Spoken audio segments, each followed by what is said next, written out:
Those of you who watch my channel regularly know that a little while back, my son Aidan tried his hand at some gas welding, oxyacetylene fusion welding.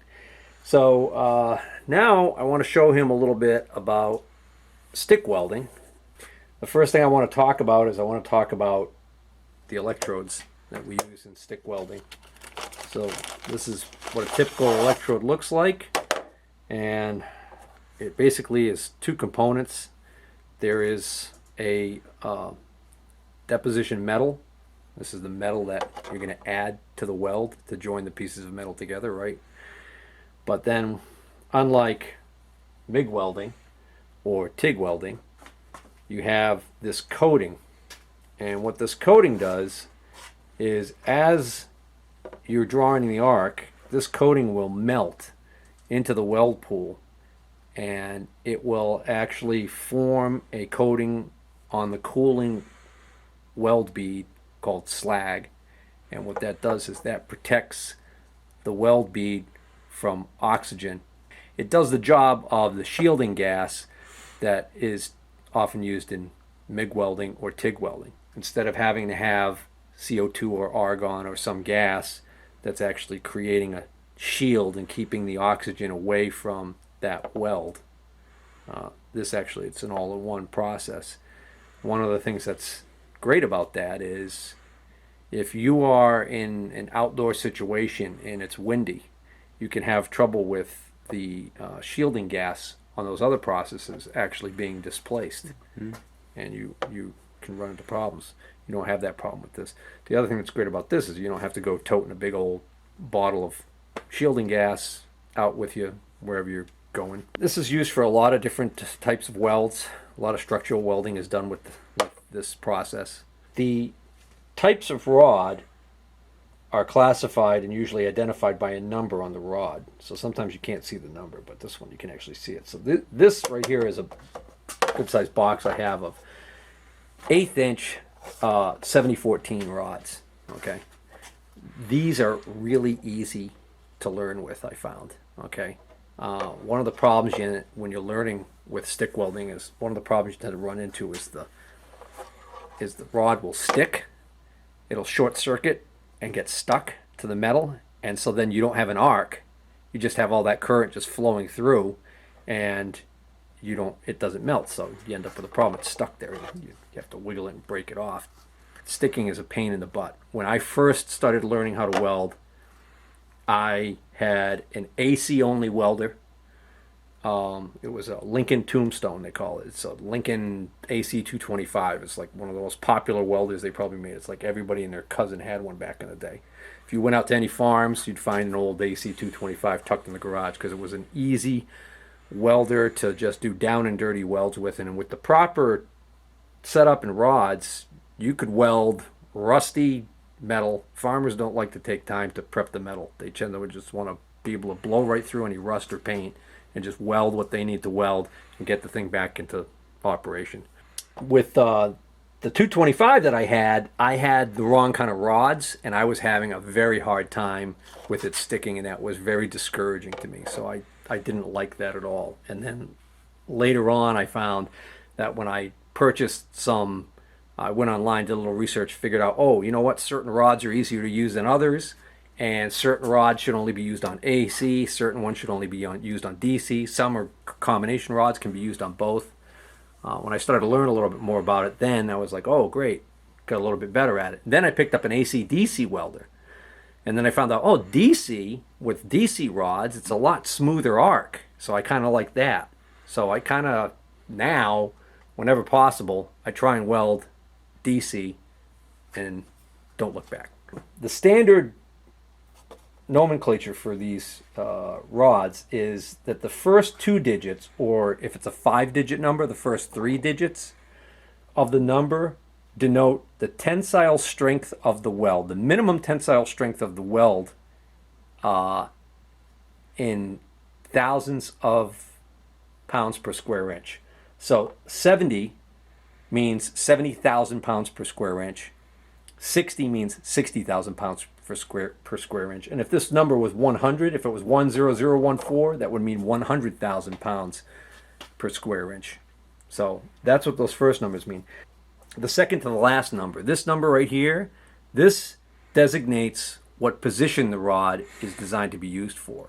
So 1 is an all-position rod, meaning that you can weld horizontal, flat, overhead, vertical with this rod.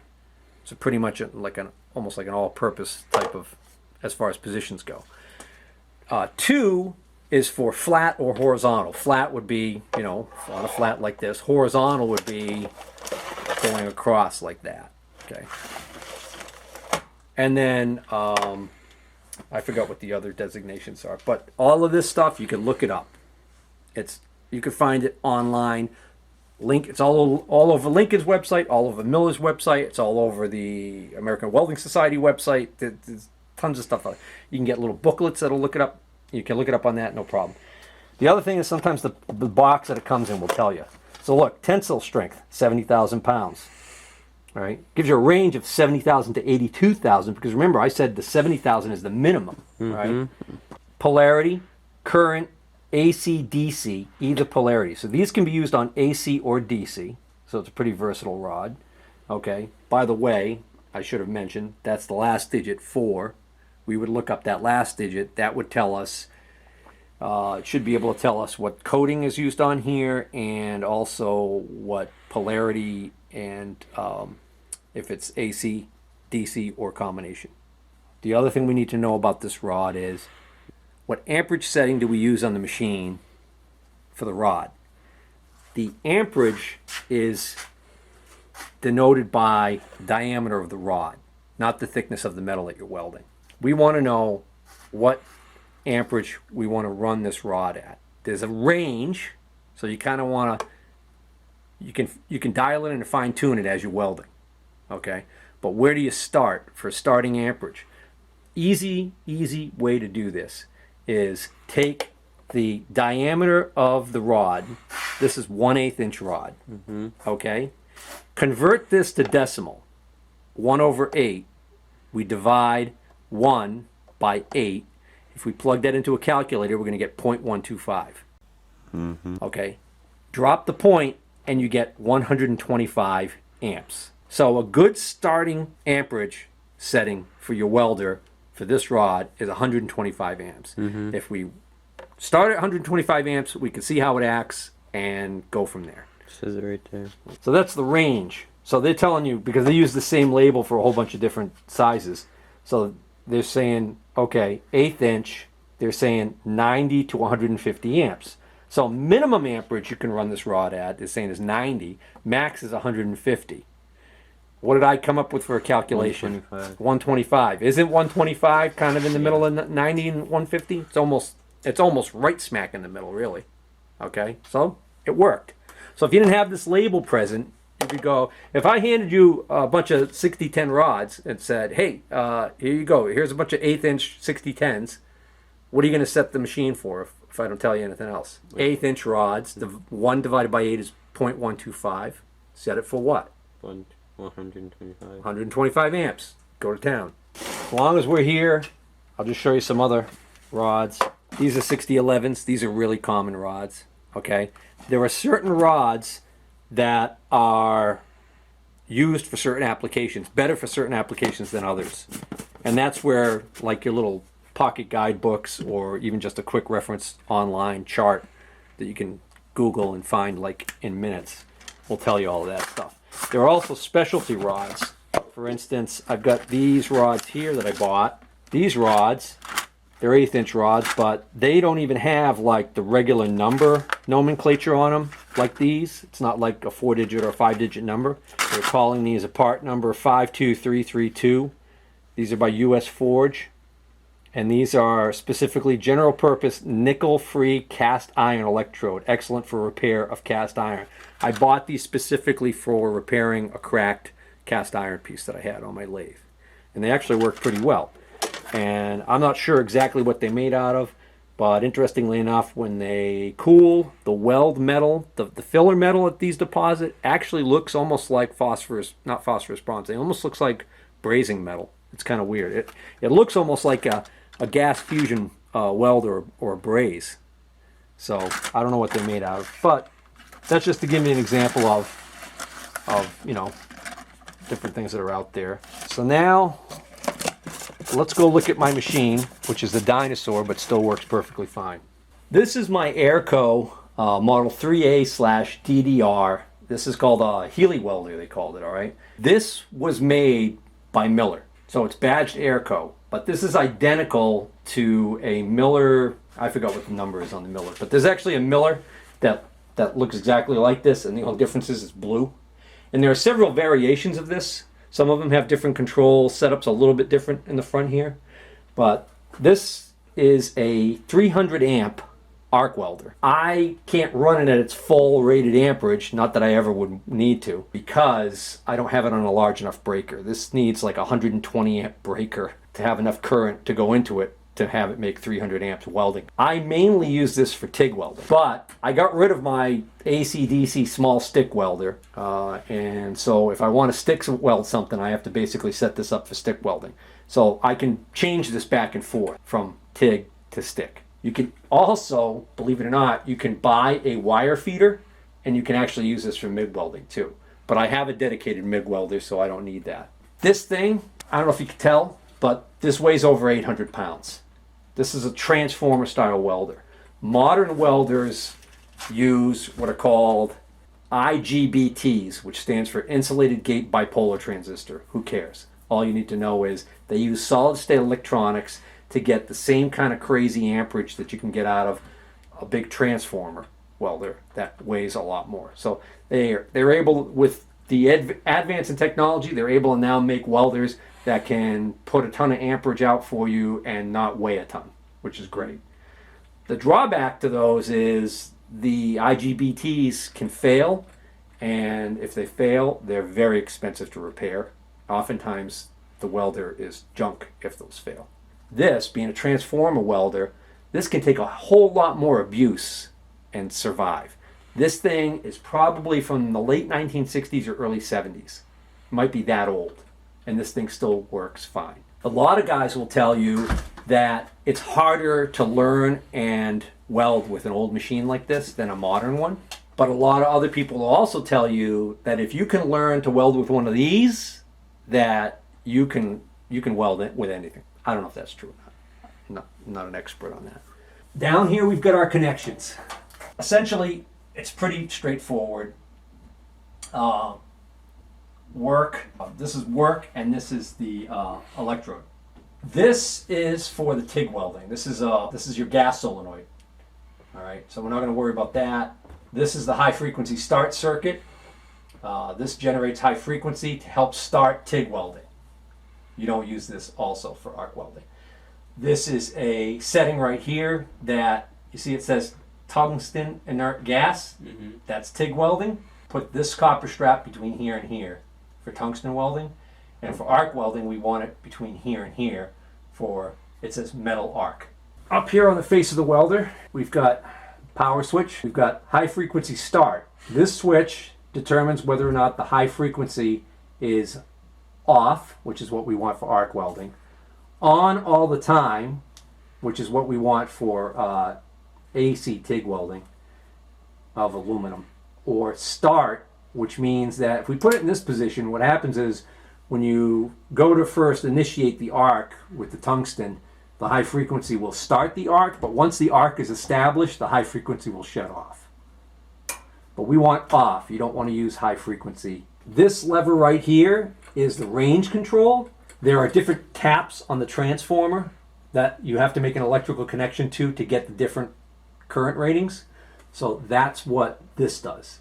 You never ever want to switch either of these while you're drawing an arc. I don't know how you would do it. So you'd have to, right? Don't move it under load. I don't know how the heck you would do that. You'd have to literally be welding with, I guess maybe if like somebody was working with you, you wouldn't want to like tell them to switch it while you were welding, because you'll damage what'll happen is you'll cause an arc in the contacts and you'll damage these controls. These are your three ranges, okay?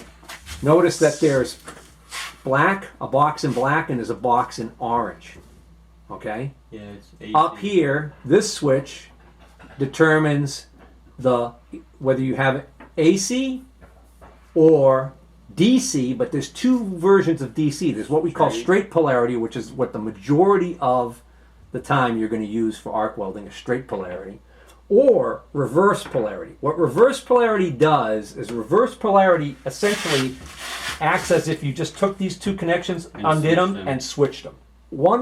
If it's in one position, more heat goes into the work, and if it's in the other position, more heat is in the electrode. I don't remember which is which, so you'd have to look that up if you want to find that out. The reason why there's two colored boxes here is because, you see, AC is orange. Yeah. So that means that if I have it in this position over here and I'm welding an AC, this is 5 to 48 amps. In DC, it's 5 to 60 amps. In the middle position, 20 to 250 DC, 20 to 230 AC.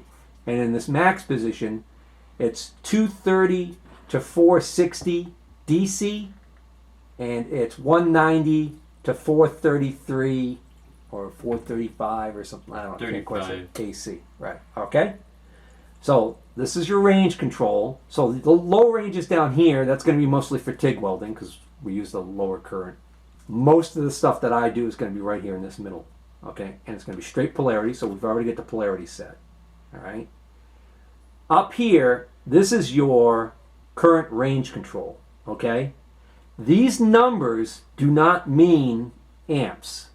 That's the important thing to remember about this.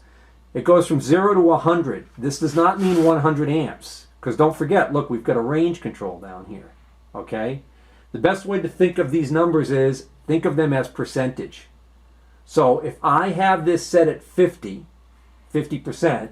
if I look at my max range, maximum amperage I'm going to get on this range is 250 amps. Okay? So what's 50% of 250? What's half of 250? 125. Yeah, 125. So if I put this at 50, that roughly corresponds to 125 amps.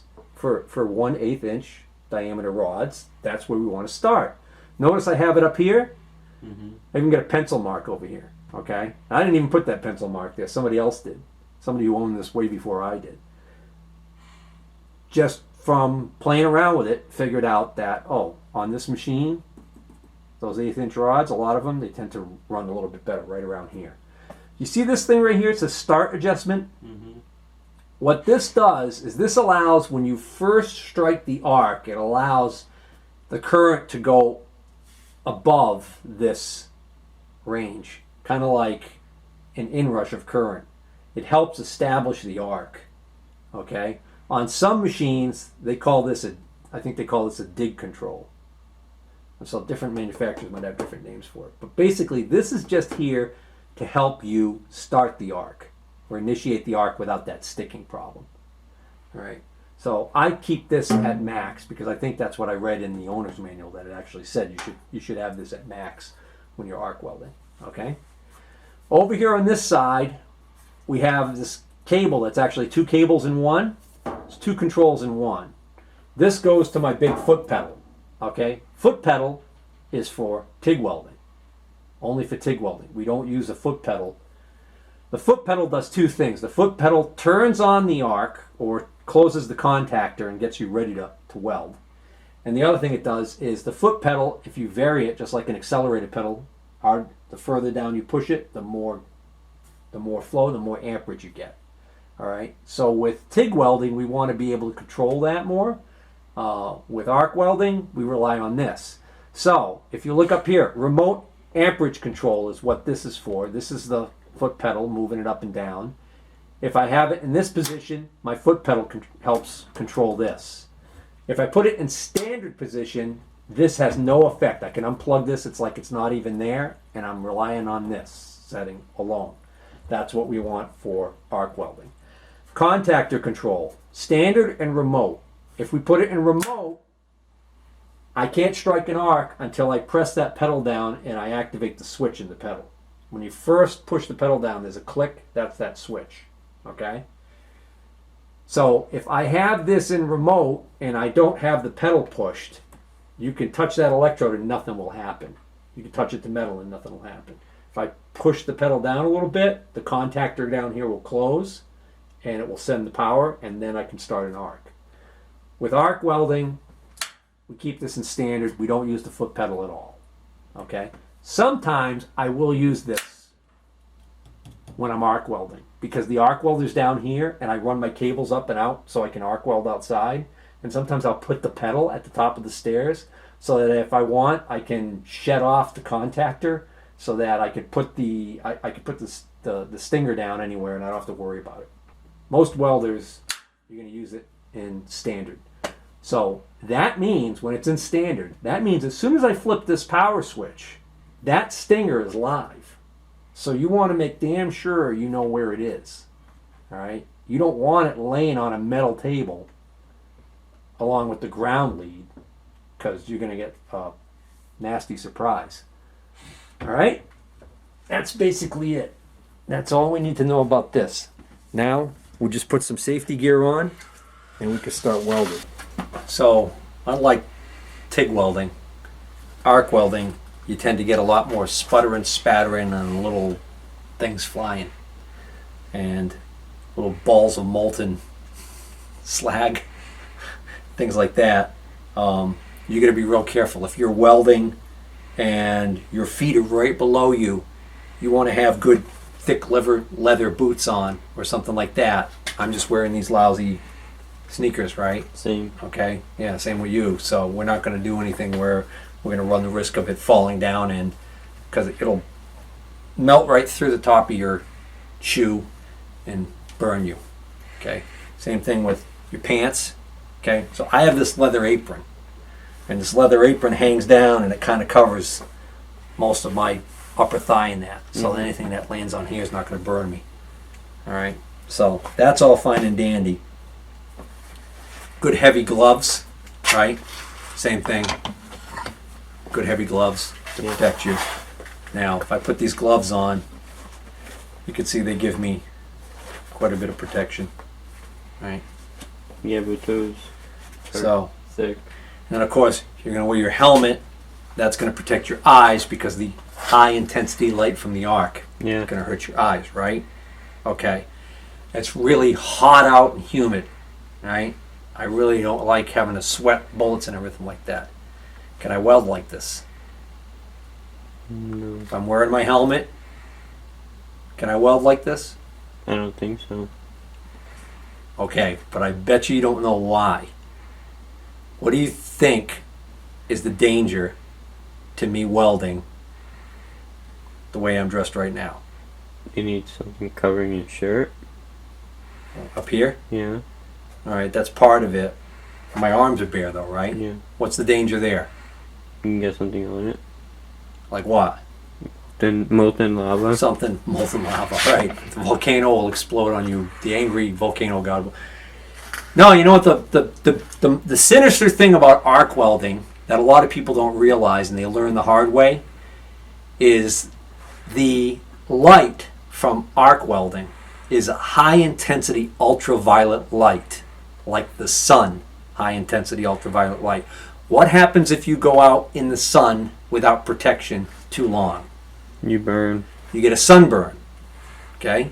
It's the UV light from the sun. Burns you. Burns your skin. As bad as it is to be out in the sun for an hour unprotected, you wouldn't believe how fast you can get a burn from UV light rays from arc welding. Okay? I forgot what they call it. There's a slang term for it. I don't remember if it's flashing or what they call it. But essentially, it's like this. You don't even realize it's happening. You're out there, you're welding, right? And then later, your skin turns beet red, you're a lot of pain, hurts, sometimes even blisters, bad, okay? So you want to cover all exposed skin when arc welding. So, I bought this at Air Gas. Okay. I think we get those at shop. Right. But you should have one for here at home. So I'm going to button this all up, even this top button. Okay. Notice the way the cuffs are made. Mm-hmm. So because this hangs, I can actually button this and it closes a little bit more. And then my gloves are going to go over this, and that's going to give me, now, my only skin I have exposed is this, which is going to be covered by the helmet. Want me to wear that jacket we bought? Not the jacket. No, what I'm going to do is I'm just going to show you real quick, start you real quick, and then I'm going to give you my stuff and you'll wear it. But the most important thing I wanted to get across is that sneaky, sinister thing. Obviously, you never want to strike an arc when you don't have something protecting your eyes. You don't want to ever strike an arc when there are other people in the vicinity that might not know what you're about to do. Okay? So, like, you want to warn people. You know, in a perfect world, we would have a shield we could set up that would shield people. All right? So, anyways. All right, so obviously, goes without saying, you should be aware of your surroundings, the area you're welding in, make sure it's safe. For instance, we do not want over there, just out of camera range, there are not one but 2 cans of gasoline. We don't want those there. Go move those away. We also have a lot of dry leaves on the ground here, so it's possible that... What are you doing? I'm gonna pick up the hose. And do what? Hose it down. You want to hose? You want to get this all wet? No. Because we're about to have a bunch of electricity here. So that's what I was about to say to you. I keep the hose on with the valve at the end of the hose closed, but it's ready. So I can quickly get to it if I need to extinguish a spot fire that starts in these dry leaves. But I don't wet down the whole area around me because, well, generally speaking, electricity and water don't mix. Oh yeah, we just were taking our hot works permit. Should have known that. Okay, so all right. So this right here is called the Stinger, okay? There are different styles, okay, of stingers that they use, and the main difference between them is how they hold the electrode. I like this one. This one actually acts almost like a vise. It almost acts like chuck jaws on a drill down inside there. And when I turn this handle, it actually tightens down on it. So if I take this electrode and I stick it in there like this, right? And then I turn the handle, it's tight now. Good electrical connection. I don't have to worry about it, okay? If you want, you can bend the electrode to change the angle if for some reason you need to do that. The other type of stinger that's very common, it has just like a simple clamping mechanism. And the good thing about that type of stinger, I will say, is that if this one sticks, I mean, it's making a good physical connection. It's hard to break this free. The other type of stinger that has like the weak clamp, if it sticks on you, you can just pull hard enough, you can actually get it to pull off. All right, but then it tends to arc right there, and so that's not really that great anyways. All right, so all we're gonna do now is we're gonna clean this metal up to get ready to run some beads. But I wanted to show you with the power off. Basically, you wanna make sure you're comfortable, okay? So, Hold it like a pencil. you really want to think about how you want to brace yourself, like use your other hand. So it's not a bad idea at all to make like a practice dry run without the power on, just to kind of get a feel for where you're going to be. So my plan is I want to run a bead on here, and I'm going to run it right down here, okay? So I get myself comfortable, and I'm going to brace my hand underneath here. This is how I like to do it. And I'm going to come along like this, and you know, I'm going to get a feel for, is this a good position? All right, so it's kind of getting awkward here, so maybe I'm going to move my piece down a little bit further just so I can reach over here with the rod, and the rod's going to shorten as you work, right? Because it burns back and deposits that metal.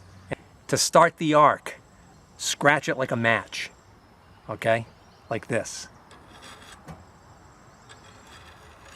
When it's a new rod, it's usually pretty easy to start an arc. Sometimes when you stop and you go to relight one that you've already burned down, sometimes it gets a little bit hard to get it to restart because that little bit of slag on the end. Sometimes what you can do is you can tap it and break that little end of slag off. Bless you. Scratch like that to start the arc, right? Once I start the arc, I'm going to back up a little bit, get that puddle forming, right? And I'm going to travel down. And I'm going to be looking at, I'm not going to be looking at the arc, I'm more looking at the arc, the puddle, right? So I'm going to be just going along like this. As I go along, because this is burning back, I need to keep moving in, okay, and shortening it. But I'm not pushing this in. Some rods are very forgiving, and you can literally sit there and you could push down as hard as you want and it won't stick. It'll just keep burning. I need to keep that arc tight. The best way to tell if you've got the right arc length is your sound. Ears are going to tell you. It should sound like sizzling bacon. Bacon cooking. That's I hear everybody say that. Cooking bacon, okay? If the arc starts getting too long, the sound will change. It'll be very distinct, and you can start to learn real quick that it's not right. So I'm going to find something to clean this real quick, okay? We don't have to get too finicky with this rusty metal because we're just practicing. The main reason I want to clean a spot is I want to clean a place so I can get a good ground connection with the clamp.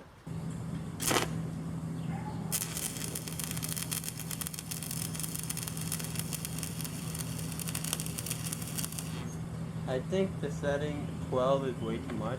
Uh-huh.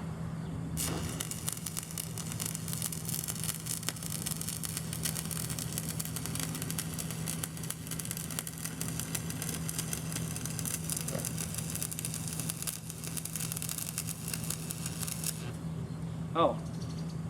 Hey. What? You idiot old man's wearing his sunglasses. That would help. That's better.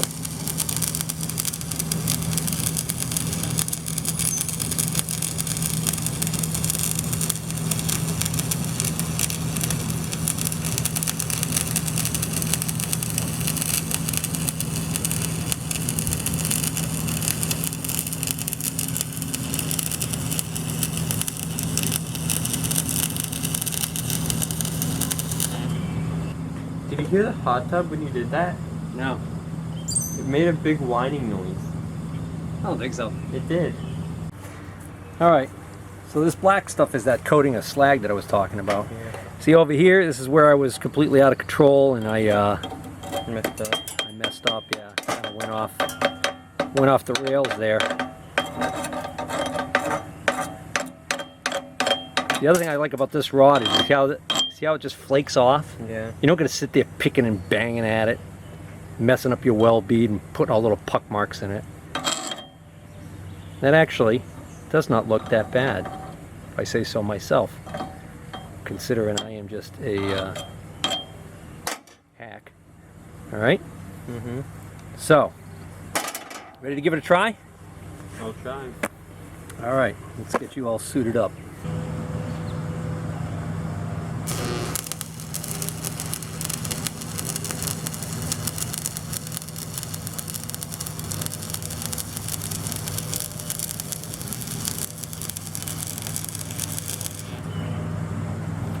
Not bad. You're going a little too fast though. You see how skinny that is? I really like that.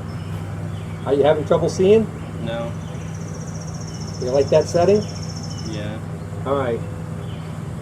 But go slower so that you're depositing more metal. Try and put a bead right between those two. My hand's not that straight. Try it.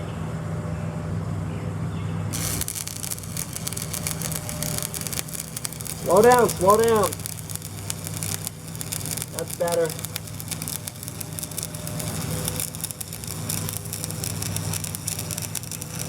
All right, you just ran off the road. When you want to finish, pull out quick. Don't let that long arc chase it out. Okay? In other words, when you're ready to quit, right?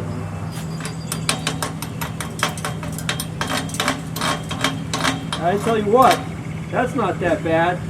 That's better than I did on my first try, I'll tell you that.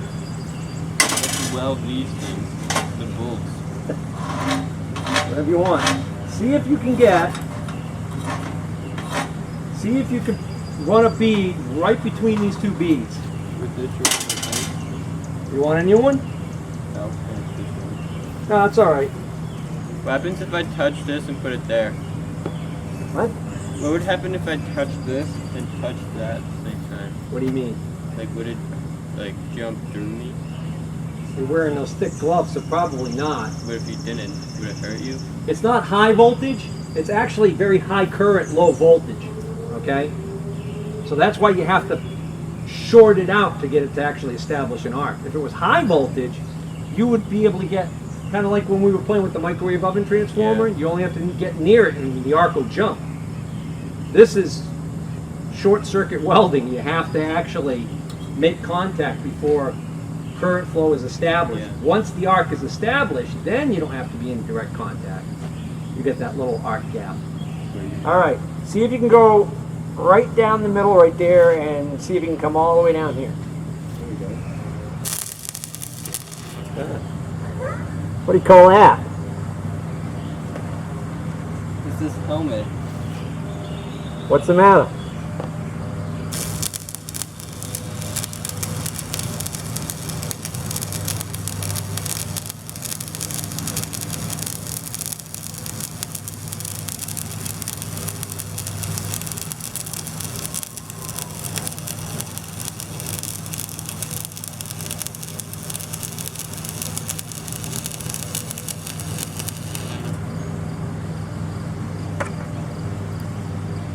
Pretty good, but what'd you do wrong at the end? I didn't pull up fast. Exactly.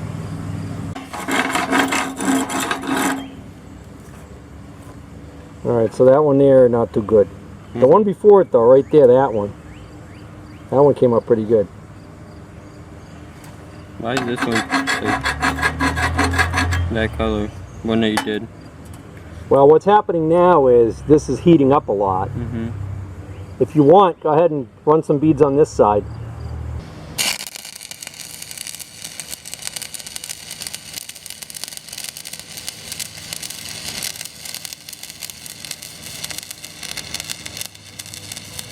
One on a little bit.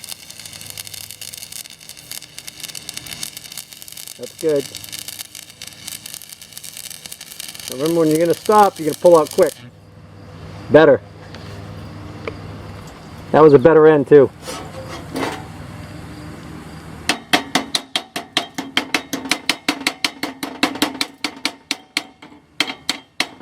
This is kind of getting to be a mess in the middle here because you're going right over the other beads that were in there. I just want to get you used to the whole idea of striking the arc, trying to visualize the puddle.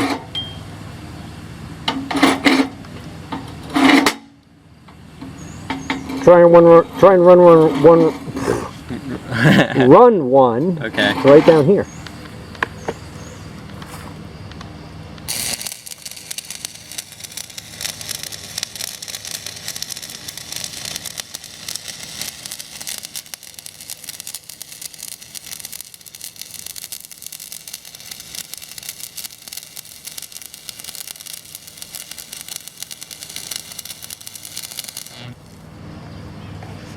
I ran it off the side. Yeah. It felt like I was going uphill when I moved over a little bit, so I think I moved over a lot. Alright. Why don't you try and run one along this edge without falling off? Oh my.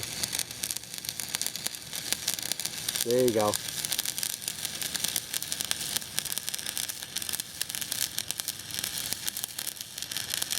Now you're getting far from the edge. Now you're going in too far.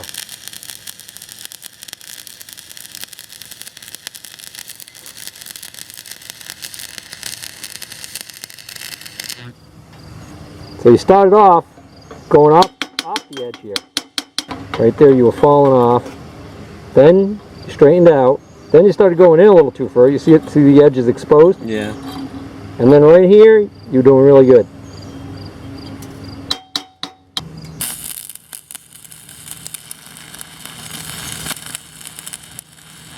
Okay, What happened there? it's getting really small and I can't get my hand there. All right, hold on. Stop. Just seeing if I could do it that way. Just move this closer to the edge.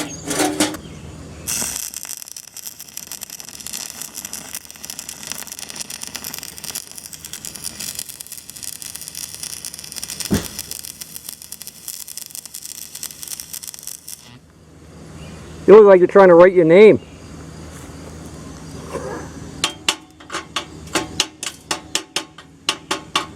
A little harder, huh?